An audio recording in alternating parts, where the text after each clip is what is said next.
menjadikan orang itu fix dan confirm sebagai pencinta dunia? Ada 5 sifatnya. Jadi kalau ada orang nanti ngeraba-ngeraba dirinya ini, saya ini apakah pecinta dunia atau tidak? Antum dan saya secara sah dan meyakinkan itu menjadi pecinta dunia kalau kita mendapatkan 5 perkara. Ini akan kita bahas. Nanti maaf ya, 5 perkara ini antum jangan pakai untuk menghakimi orang lain.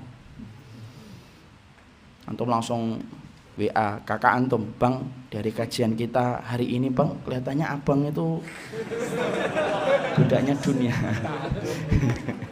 Jangan gitu. Atau malah yang parah itu langsung ustadz, kelihatannya ustadz itu yang pecinta dunia. Jangan gitu. Kita meraba diri kita sendiri. Ada 5 perkara. Yang pertama, orang itu dikatakan fix dan confirm dia itu pecinta dunia itu kapan? Yang pertama adalah ketika dia menggunakan hal-hal ibadah dan ketaatan yang harusnya untuk mendapatkan kehidupan akhirat yang lebih baik, tetapi dia jadikan ibadah dan akhiratnya itu untuk mendapatkan dunia yang dia ingin peroleh. Paham atau tidak paham? Tidak paham, tidak apa-apa, memang gitu. Belum dijelasin, tulis dulu. Saya ulang lagi. Yang pertama, orang itu ketika fix dan confirm dia itu pencinta dunia itu apa? Dia menjadikan setiap ibadahnya dan ketaatan yang dia kerjakan yang harusnya untuk membangun kehidupan akhirat yang lebih baik, tapi dia pakai ibadahnya dan akhiratnya itu untuk mendapatkan dunia yang dia inginkan. Kalian dengerin. Orang itu kemudian akhirnya dikatakan sebagai pecinta dunia itu yang pertama, yaitu adalah ibadah. Ibadah dan ketaatan itu harusnya untuk akhirat kita yang lebih baik. Antum sholat itu adalah untuk akhirat antum. Antum sodakoh itu untuk membangun rumah antum di surga. Saya sholat duha untuk kemudian saya mendapatkan kebaikan akhirat saya. Tapi orang kalau sudah jatuh cinta sama dunia, bukan hanya perkara mubah yang dia niatkan untuk dunia. Kalau mubah diniatkan untuk dunia boleh. Dagang untuk dapetin profit memang boleh. Dia jual untuk mendapatkan profit boleh. Tapi orang kalau cinta dunia itu bukan menggunakan yang mubah, tapi menggunakan ibadahnya dan menggunakan ketaatannya yang harusnya untuk membangun akhiratnya. Dia paksakan semua ibadah akhirat itu dan ketaatan yang dia kerjakan yang harusnya niatnya untuk akhirat, tetapi dia pakai semua ibadah itu hanya untuk mendapatkan dunia yang dia pengen peroleh. Dia sholat tapi untuk proyek. Dia sedekah, tetapi kemudian supaya bisnisnya lancar. Bahkan dia ngundang anak yatim yang harusnya untuk kemudian memudahkan dia untuk berjumpa dengan Nabi. Ngundang anak yatim, ngusap anak yatim gitu. Kan ngusap, ayo terus. Nah, itu adalah supaya menjadikan toko yang dia buat itu laku. Padahal kita, maaf ikhwan, kita ini sholat, semua ibadah akhirat itu untuk membangun akhirat yang lebih baik. Karena rumahnya saya dan rumahnya antum di surga itu tidak bisa kita bangun kecuali dengan ketaatan yang kita kerjakan di dunia. Pintunya, lantainya, atapnya itu dari seluruh bangunan ketaatan kita ketika di dunia. Tetapi orang kalau sudah confirm, sah dan meyakinkan dia itu cinta sama dunia, dia tidak memikirkan rumahnya nanti di akhirat. Yang dia pentingkan adalah yang penting dia mendapatkan dunia di balik setiap ibadah dan setiap ketaatan yang dia kerjakan. Akhirnya ibadah itu akhirnya cita rasanya adalah cita rasa dunia. Padahal maaf ikhwan, saya sampaikan kepada antum. Allah itu membagi dunia, ini sudah sering saya ulang-ulang. Allah itu membagi dunia itu bukan berdasarkan iman. Kalau Allah itu membagi dunia berdasarkan iman, orang kafir yang tidak beriman sama Allah pasti hidupnya di bawah jembatan. Karena mereka tidak pernah beribadah. Tidak pernah zikir sore, pagi, petang. Tidak pernah baca Quran. Tidak pernah ikut kajian di Brawijaya hari Jumat. Tidak pernah ikut dia. Tapi kenapa orang kafir itu banyak yang memiliki harta kelapangan yang lebih daripada harta yang kita genggam dalam kehidupan kita? Karena Allah itu membagi dunia berdasarkan takaran takdir. 50.000 tahun sebelum Allah menciptakan langit dan bumi. Ada yang dilapangkan itu ujian, dan orang yang dilapangkan tidak lebih mulia. Ada yang disempitkan dan itu juga ujian, dan orang yang lebih sempit itu bukan berarti dia hina. Dua-duanya ujian. Tapi tidak ada kaitannya dengan urusan ibadah kita dan urusan akhirat kita. Kalau memang ibadah kita dan ketaatan kita mempengaruhi dunia kita. Lu para sahabat itu tidak ada yang miskin. Kenapa? Ibadahnya lebih daripada ibadah kita. Tapi kenapa kita melihat mayoritas para sahabat mereka dalam kondisi pas-pasan dan kekurangan? Sebagaimana Abu Bakar, sebagaimana para sahabat yang lainnya kayak Bilal, kayak Abu Hurairah, itu dalam kondisi miskin mereka walaupun ibadahnya itu berada di puncak-puncak langit ketaatan mereka. Disitulah kita paham Allah itu tidak pernah bagi dunia itu berdasarkan iman, tapi Allah bagi dunia itu berdasarkan takaran takdir. Yang dilapangkan itu ujian, yang disempitkan itu ujian.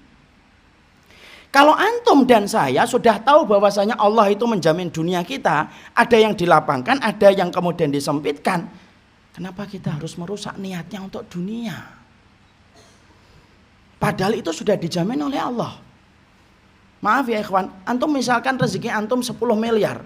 Kalau antum tidak sholat, 10 miliar itu datang atau tidak datang? Datang atau tidak? Walaupun antum tidak sholat. Walaupun habis ini bukan berarti tidak sholat. Udah lah nggak sholat, 10 miliar kalau datang. Bukan gitu. Tapi walaupun antum tidak sholat, antum tidak puasa, antum kemudian misalkan, jangan antum lah. Ada orang tidak sholat, ada nggak puasa. Kalau memang rezekinya 10 miliar, datang itu 10 miliar. Kenapa? Karena takaran takdir bukan berdasarkan kepada ibadah, tapi takaran takdir rezeki itu berdasarkan apa yang Allah sudah tetapkan. Disitulah kita paham. Kalau begitu, supaya kita tidak tersengat kepada cinta sama dunia, niatkan ibadah akhirat itu untuk akhirat. Dan ibadah akhirat itu bukan untuk dunia. Orang yang meniatkan ibadah akhirat untuk dunia, dapat dunianya, tapi di akhirat yang ada dapat apa-apa. Kenapa? Karena seluruh amal itu tergantung bagaimana niat yang dia tanam. Mari kita buka ikhwan, atau 2 ayat yang paling banyak membuat para sahabat nangis. Apa 2 ayat yang paling banyak membuat para sahabat nangis Ustaz? Yaitu surat Hud ayat 15 dan 16. Dibuka semuanya. Nah, antum perhatikan ikhwan. Abdullah bin Mubarak seorang ulama itu berkata, aku ini perhatikan para sahabat kalau membaca Quran. Jadi kalau para sahabat itu membaca Quran, maka kemudian Abdullah bin Mubarak itu memperhatikan, ini kalau para sahabat membaca Quran itu, apa surat yang paling banyak membuat mereka sedih dan banyak air mata mereka yang jatuh. Dilihatin sama Abdullah bin Mubarak. Oh, ternyata air matanya para sahabat itu paling banyak jatuh kalau mereka membaca surat Hud. Surat ini. Dan di antara ayat-ayat di dalam surat Hud itu apa yang paling banyak membuat air matanya para sahabat itu jatuh itu yang apa? Dilihatin satu persatu tuh setiap mereka baca ayat-ayat di dalam surat Hud. Dan kesimpulan Abdullah bin Mubarak, tidak ada ayat yang paling banyak membuat para sahabat nangis kalau membaca ayat itu kecuali 2 ayat, 15 dan 16. Apa itu 15 tadi? Mangkana yuridul hayatad dunya wa zinataha nuwaffi ilaihim a'malahum fiha wa hum fiha la yubkhasun. Orang yang kemudian menginginkan dalam kehidupan dunia itu dunia, kami akan berikan dunia kepadanya dan tidak dikurangi. Orang akhi sholat niatnya untuk proyek, dikasih proyek sama Allah, nggak dikurangi sama Allah. Ustaz, ada kok teman saya itu dia itu sedekah untuk bisnisnya berhasil. Ya memang dikasih sama Allah, bisnisnya itu berhasil. Kenapa? Allah memperlakukan kita sesuai dengan niat yang kita tanam.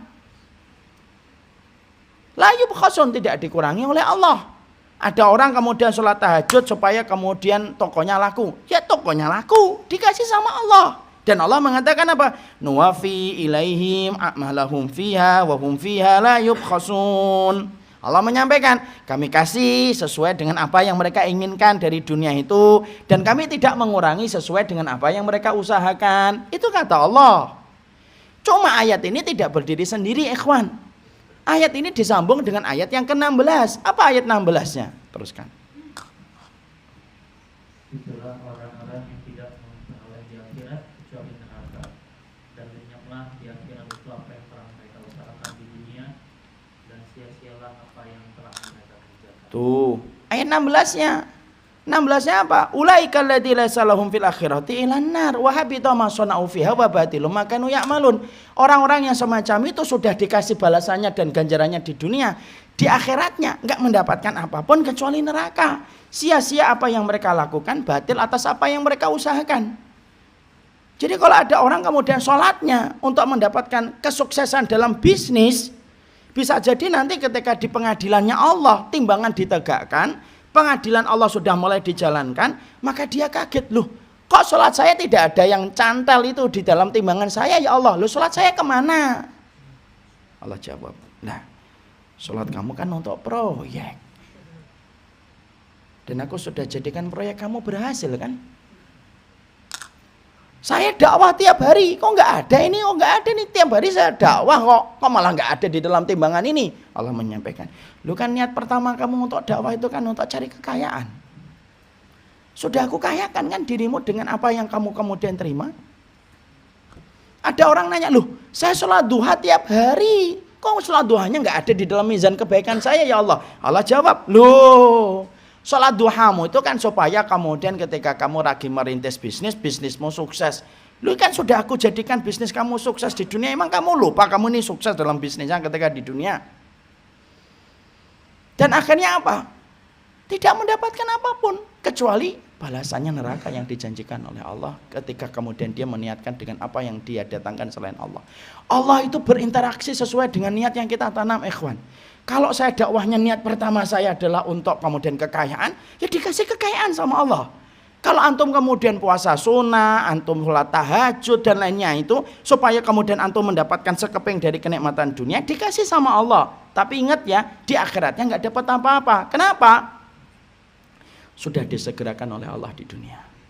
Makanya sampai-sampai para sahabat Nabi itu kalau makan kurma, ini sering saya ulang-ulang. Para sahabat Nabi itu kalau makan kurma nangis. Kalau ditanya kenapa nangis? Dua sebab. Satu, karena kurma kami lebih gede daripada kurma yang dimakan Rasul. Dua, karena mereka khawatir ya Allah jangan-jangan balasan ibadah kami itu sudah Allah kasih dengan kurma-kurma enak yang kami nikmati ketika di dunia. Jangan-jangan di akhiratnya sudah tidak ada lagi balasan. Itu para sahabat tuh saking sensitifnya sama cinta akhirat tuh sampai perkara kecil tuh dipikirkan mendalam oleh mereka. Dan saya ingatkan ikhwan, kalaupun antum meniatkan ibadah ini untuk akhirat, pasti dapat kok dunia itu. Kenapa gitu Ustaz? Karena properti akhirat itu harganya tidak terbatas. Luar biasa mahal. Kalau yang mahal aja antum dapat, apalagi properti dunia yang harganya recehan dibandingkan dengan kenikmatan akhirat yaitu surga. Makanya orang, maaf, kalau kemudian dia itu, orang itu fix dan confirm, kapan dia itu kemudian menjadi pecinta dunia? Kalau semua ibadahnya yang harusnya untuk akhirat, tapi dia rela untuk dihapus itu keinginannya akhirat dalam ibadah yang dia kerjakan, hanya untuk mendapatkan dunia. Maka itu maaf, saya dan antum ketika dalam posisi itu, fix dan confirm, kita menjadi pecinta dunia. Ibarat kalau di dunia Instagram, contreng biru, fix sebagai penjadinya. Maaf ya saya sudah contreng biru. Songong Ustaz, enggak, ngabarkan saja. Itu yang pertama. Paham sampai di sini? Yang kedua yang kita harus paham, kapan seseorang itu kemudian secara fix dan confirm sebagai pecinta dunia? Yang kedua kata para ulama, yaitu adalah mereka yang memiliki sifat. Dalam satu riwayat Imam Ahmad, singa di waktu siang, tetapi jusah itu bangkai di waktu malam. Bangkai, tahu bangkai? Batang kalau kata orang Jawa. Wong Jawa. Bangkai di waktu malam. Artinya gimana? Tulis dulu aja, nanti baru kita terangkan. Saya enggak paham Ustaz. Iya, saya belum jelasin.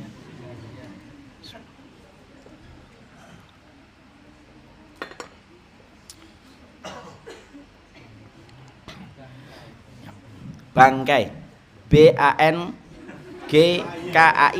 bangkai. Ngelihat ayam nggak disembelih mati kejet-kejet, bangkai. itu namanya bangkai. Bangkai. Maka kemudian sifat yang kedua, dikatakan orang itu fix sebagai pecinta dunia itu apa? Yang kedua, mereka itu kalau nyari duit ketika di waktu pagi sampai sore, Masya Allah, kayak singa, cakar-cakar dia dalam kehidupan. Setiap dia mendengar gemericik itu rupiah, dolar, set datang ke sana, set datang ke sana, set datang ke sana. Emang tidak boleh Ustaz? Boleh, memang begitu kan, kita harus bersemangat untuk mencari yang halal. Tapi ada kaitannya dengan sifat berikutnya. Apa sifat berikutnya? Jussatan fil lail. Kalau sudah malam, Ketika kemudian Allah sedang turun ke bumi, Allah ingin mendengar orang-orang yang menegakkan sholat ketika yang lain tertidur. Nah, dia jadi bangkai, tidak pernah bangun untuk bermunajat kepada Allah di sepertiga malam. Dan setiap hari, setiap waktunya tidak pernah sholat malam. Dan ketika kemudian dia bangun itu di waktu subuh, tidak pernah kemudian tergerak untuk bangun di tengah malam untuk bersujud di hadapan Allah dan bermunajat kepada Allah. Maka dia tidak pernah menyesal walaupun dia tidak pernah melewati malam kecuali menjadi bangkai di hadapan Allah. Saking letihnya dia ketika menggunakan seluruh energinya untuk mencari duit. Bahkan maaf ya ikhwan ya, kadang-kadang akhirnya apa? Kerjanya dari pagi, pulangnya tengah malam, ikhwan. Akhirnya ketika sampai rumah, rontok itu kemudian apa? Tulang-tulangnya, akhirnya dibawa tidur dan ketika tidur bablas. Dan tidak pernah kemudian bangun bermunajat kepada Allah. 1 kali, 2 kali, 3 kali, 4 kali antum tidak tahajud masih dimaklumi lah. Tapi ada orang yang bertahun-tahun tidak pernah tahajud.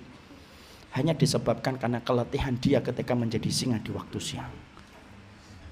Saya jadi singa, Ustaz, saya semangat nyari duit. Boleh, silakan. Terpuji selama yang kamu cari halal. Tapi jangan sampai menjadi bangkai di tengah malam. Ingat, saya ikhwatkan ini, terutama nanti ikhwan-ikhwan yang nyari pekerjaan. Orang kalau kerja sampai tengah malam memang tidak boleh, Ustaz. Ya, jawaban boleh dan tidak kan kita harus lihat petunjuknya Nabi. Nyari duit itu adalah proses tawakal, iya atau tidak? Kita kerja itu tawakal atau tidak? Tawakal. Tapi tawakal itu kan sebagaimana tawakalnya orang beriman itu gambarannya kayak tawakalnya apa? Burung.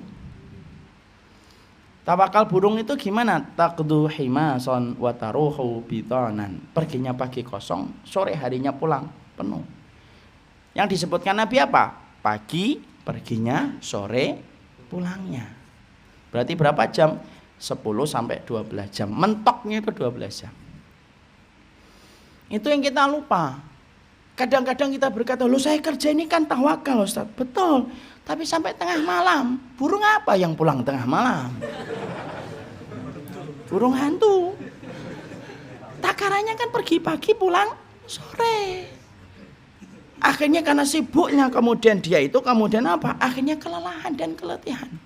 Setelah kelelahan dan keletihan dia memberikan seluruh energinya untuk mencari duit, seluruh waktunya terkuras untuk mencari duit, pulang ke rumah. Maka dia tidak pernah bermunajat dan bercengkrama, bermesraan dengan Allah ketika di pertengahan malam. 1, 2 kali, 3, 4 hari, 5, 6 hari dimaklumi. 1 pekan antum tidak tahajud dimaklumi. Tapi ada orang yang rutinitasnya selama kerja tidak pernah tahajud. Dan ketika kemudian dibangunkan dia merasa itu capek, letih. Padahal maaf ikhwan, da'bus sholihin, jalannya orang solih itu adalah mereka yang senantiasa bangun di tengah malam. Nah itu yang kedua. Jadi singa di waktu siang, tapi bangkai di waktu malam. Itu yang kedua. Yang ketiga, kapan seseorang itu kemudian secara fix dan confirm bahwasanya dia termasuk orang yang jatuh cinta sama dunia dan penghamba dunia.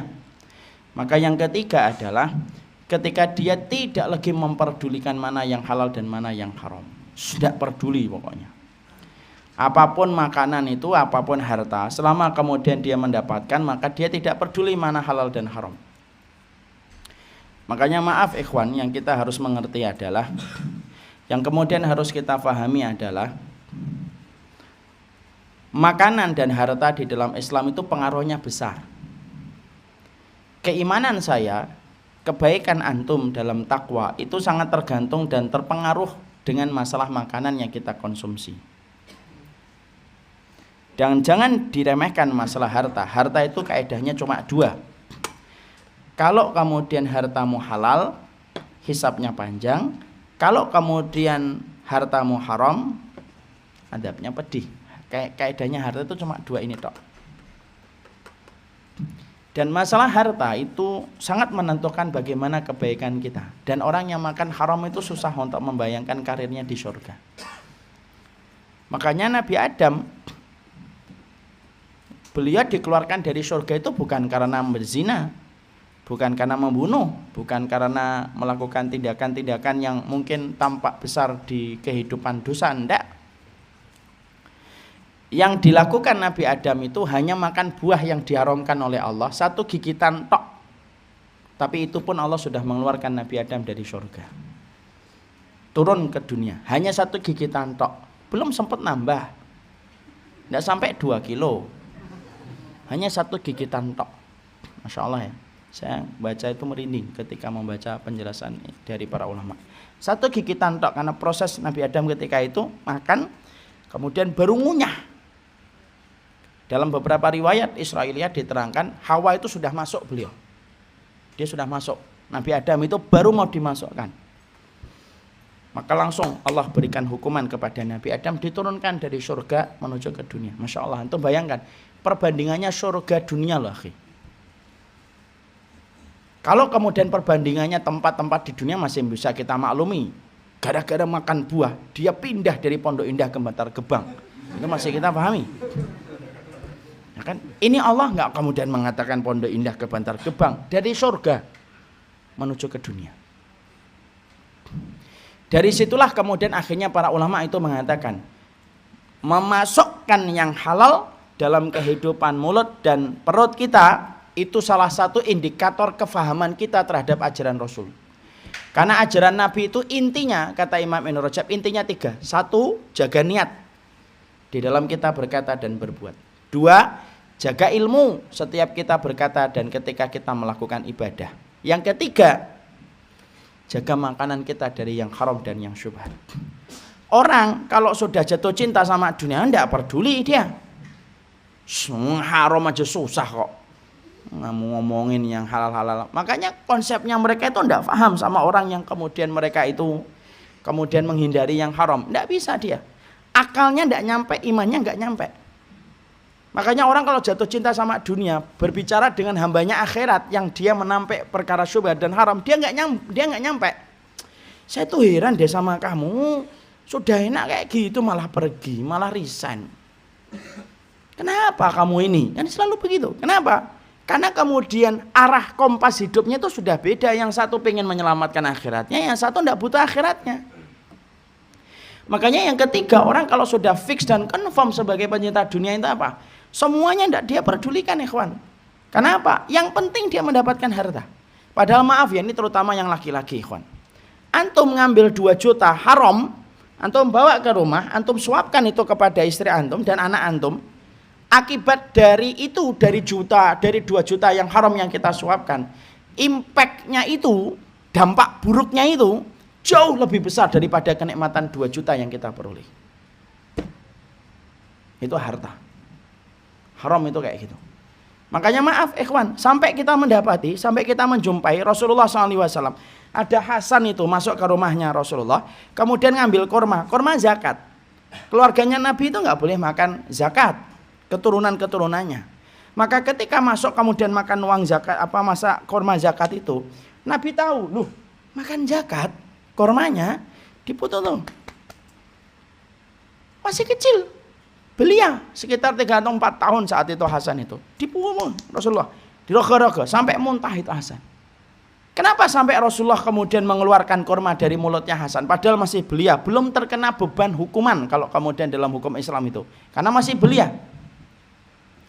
Karena Rasulullah tahu, ini kalau kurma sampai masuk ke dalam dan membentuk daging, kelar. Semua panggilan Allah akan mati dan padam ketika disambut sama daging yang tumbuh dari sesuatu yang haram. Makanya maaf ya, antum saya, kok punya anak perempuan disuruh pakai jilbab susah. Jangan buru-buru nyalain anak. Jangan-jangan ada yang nyempil itu di dalam daging anak yang kita perintahkan untuk aurat dari yang haram. Dan setiap kita ngomong, nah jilbab itu wajib, nah dalam surat Al-Ahzab, masuk ke telinganya, padam dengan daging yang haram itu. Kenapa kita suka ngomong sama anak kita, jangan zina ya nak, jangan zina gitu. Ketemu dia sembunyi-sembunyi dengan kamu dan pacarnya berhubungan badan zina sampai hamil. Padahal kita sudah mengingatkan terus. Mungkin ada daging yang ada di dalam tubuhnya, ketika kita mengatakan zina, padam.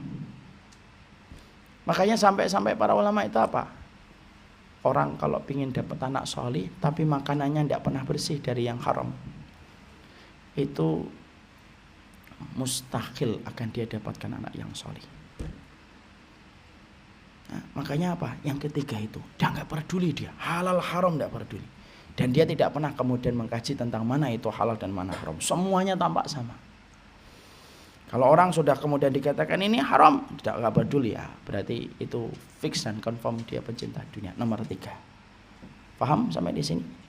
Nomor 4. Nah, sekarang nomor 4, orang itu sampai dikatakan fix dan confirm sebagai pecinta dunia secara sah dan meyakinkan. Yang keempat, kewajiban dia ketika mencari dunia itu, maka dia menggunakan porsi yang berlebihan sampai kewajiban-kewajiban pokok yang harusnya dia lakukan dan dia kerjakan itu dia tidak kerjakan. Dia nyari duit, tapi kewajiban pokoknya itu dia tinggalkan. Ngajarin anak agama, dia pernah diajarin anaknya agama. Maaf ya, sampai kemudian kita dapati ada seorang anak tidak pernah menempelkan kelingking kakinya dengan kelingking bapaknya di masjid. Kenapa? Bapaknya itu terus bekerja. Sampai kewajiban seorang laki-laki mendidik istrinya, mendidik anaknya itu tidak ada. Kenapa? Dari Senin sampai Jumat nyari duit, Sabtu dan Ahad itu kemudian dia berbicara bisnis dengan circle-nya, Senin sampai Jumat dia kemudian kerja lagi, Sabtu dan Ahad ngurusin hobi dengan relasinya, terus semacam itu. Sampai kemudian anaknya, istrinya, sampai kewajiban kepada agama pun dia tidak pernah tunaikan. Makanya maaf ikhwan, kalau orang sudah terkena sindrom kecintaan kepada dunia, yang terjadi di Suriah itu dia nggak peduli, yang terjadi di Palestina itu dia nggak peduli, dia akan berkomentar, ngurusin Palestina Suriah, ngurusin hidup saya aja masih susah payah kayak gini, dan akhirnya tidak peduli tentang apapun itu.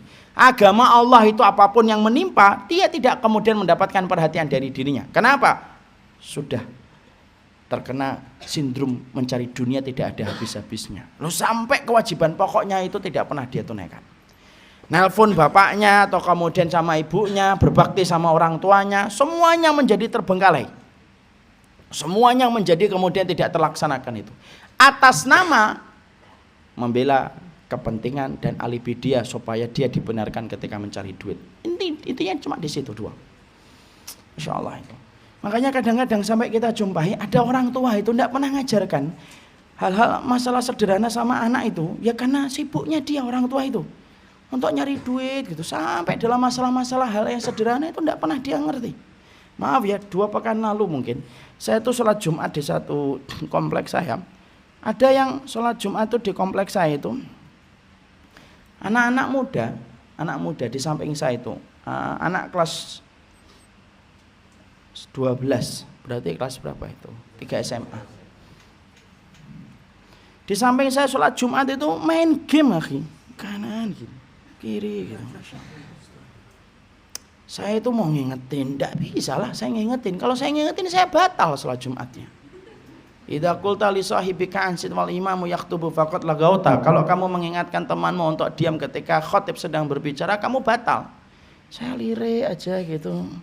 Masih aja asyik dia kanan gini. Masya Allah. Sampai selesai sholat Jumat, sholatnya saya tempel. Habis selesai saya nanya, kelas berapa adik? Kelas 12 om.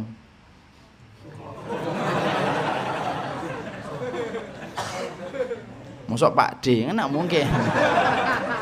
Kelas 12 om. Kelas 12 om. Antum juga akan dipanggil om sebentar lagi. Jangan gitu sama orang tua. Kualat kalian ini. Maka kemudian beliau itu, dia mengatakan kelas 12 om. Kenapa kok tadi main game gitu? Tahu jawabannya apa? Daripada saya tidur. Ya juga sih sebenarnya. Tapi yang menarik setelah itu saya agak ngobrol. Tahu nggak hukumnya sholat Jumat itu nggak boleh gerak-gerak? Enggak. Pernah diberitahu bapak enggak? Papa itu manggilnya apa? Papa atau bapak? Papa. Papa pernah ngasih tahu nggak kalau sholat Jumat itu bagaimana? Enggak. Ya udah saya diem. Setelah itu udah ya om, dia harus pergi lagi. Saya cuma membayangkan ya kawan. Kenapa saya ambil contohnya itu sholat Jumat. Sholat Jumat itu termasuk salah satu ibadah dengan fikih yang paling sederhana. Kalau ada orang anak tidak bisa istikharah, masih maklum lah. Ada anak tidak ngerti bagaimana ibadah sunnah sholat syuruk, masih maklum lah. Kalau sholat Jumat itu pertama rutin dilakukan setiap pekan. Yang kedua, ibadah yang fikihnya paling sederhana itu sholat Jumat. Duduk, diam, dengerin. Jangan sibuk, jangan kemudian sibuk dengan sajadah, diginikan, tarik lagi, diginikan lagi. Boleh lah. Nggak boleh lah. Saya nggak nyindir antum, tapi itu nggak boleh. Karena man masal khasaf faqat lago. Barang siapa yang kemudian memegang kerikil itu batal sebenarnya. Apalagi megang handphone itu nggak boleh, akhi. Pasang status, khusyuknya sholat Jumat, nggak usah. Itu sudah nggak ada. Masya Allah. Tapi disitulah kita paham, ada yang semacam itu, ikhwan. Ada orang yang kerja, saking sibuknya kerja itu, lu sampai kelingking kakinya itu nggak pernah nempel dengan kelingking kaki anaknya. Anaknya bertahun-tahun hidup gitu, nggak pernah ngerti tentang perkara-perkara agama. Dan itu banyak yang kemudian kita dapatkan. Kenapa? Karena pendidikan kita, jujur mau nggak mau kita termasuk salah satu orang yang harus prihatin. Pendidikan kita itu kan pendidikan materialistik semuanya. Dan menentukan standar kebahagiaan itu selalu kepada harta.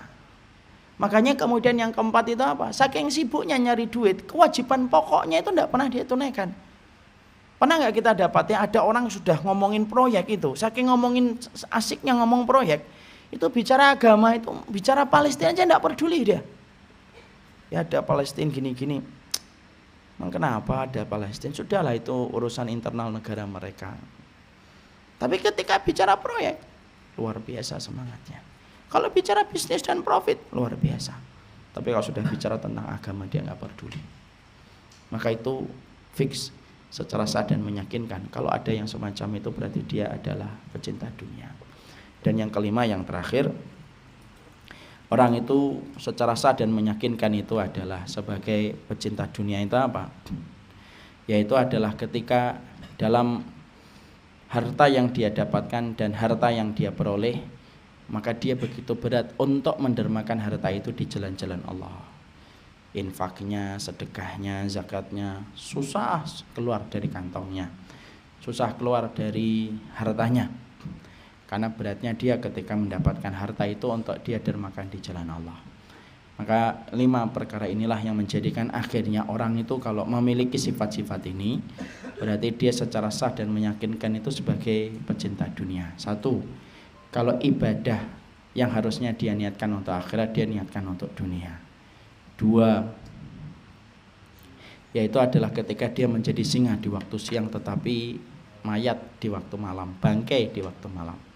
Ikhwan, saya sampaikan yang nomor 2, bukan berarti antum tidak boleh bersemangat untuk nyari harta. Oh, bersemangat karena mencari yang halal, tapi jangan sampai akhirnya menghilangkan kewajiban antum pada waktu malamnya, yaitu adalah bangun untuk kita berikan dalam munajat kita kepada Allah. Yang ketiga, sudah nggak peduli mana halal dan haram, tidak sabar menunggu yang halal datang kepadanya. Padahal maaf ikhwan, kalau antum mengambil yang haram, saya ngambil yang haram, naudzubillah min dzalik. Kalau memang itu bukan miliknya kita, dalam sekejap pasti hilang. Sering nggak kita dengar kisah nyata orang itu berkata, saya pernah ada seorang preman, itu cerita ketika dulu dia malak, dia jambret gitu, bisa dapat banyak dia. Tapi dia bilang, dulu itu Ustadz, saya itu ketika melakukan itu nggak punya apa-apa, habis ya untuk yang haram-haram aja, untuk minum, main perempuan.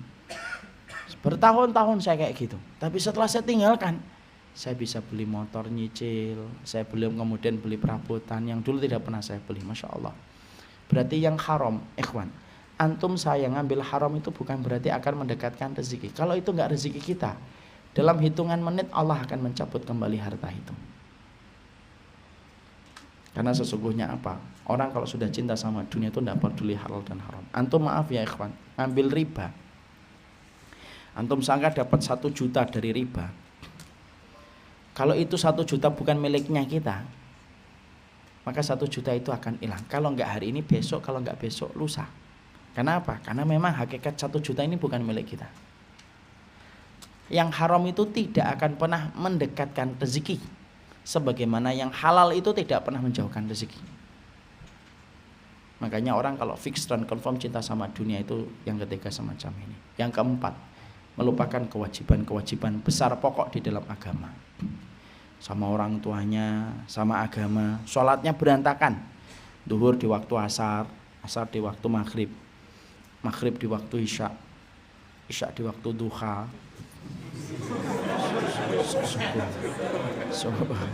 subuh di waktu duhur. Maka itu berantakan kewajiban-kewajiban pokok agamanya. Kalau ada orang kemudian memanggil dia, ayo bantu yuk untuk masalah agama, maaf habis waktu saya untuk ngurusin yang lain. Taklim tidak pernah ikut. Kalau diajak taklim itu, ayo taklim, wah, saya lagi sibuk. Dikiranya orang yang ikut ngaji itu pengangguran gitu. Orang yang ngaji itu bukan orang pengangguran. Orang yang ngaji itu adalah orang yang tahu prioritas hidup untuk kehidupan akhiratnya. Tapi mereka tidak pernah mau ngaji. Ayo ngaji yuk, salam buat ustadznya. Antum-antum dulu sebelum ngaji kan kayak gitu kan. Kalau ustadz enggak sih. Maka itu yang keempat. Yang kelima, susah untuk mendermakan hartanya di jalan Allah. Maka 5 perkara itulah yang kita raba. Antum-antum yang masih muda, moga-moga sindrom kecintaan kepada dunia tidak kita dapatkan. Doakan para ustadznya juga supaya mereka tidak terkena kecintaan kepada dunia secara berlebihan. Subhanakallahumma wa bihamdika asyhadu an la ilaha illa anta astaghfiruka wa atubu ilaik. Assalamualaikum warahmatullahi wabarakatuh.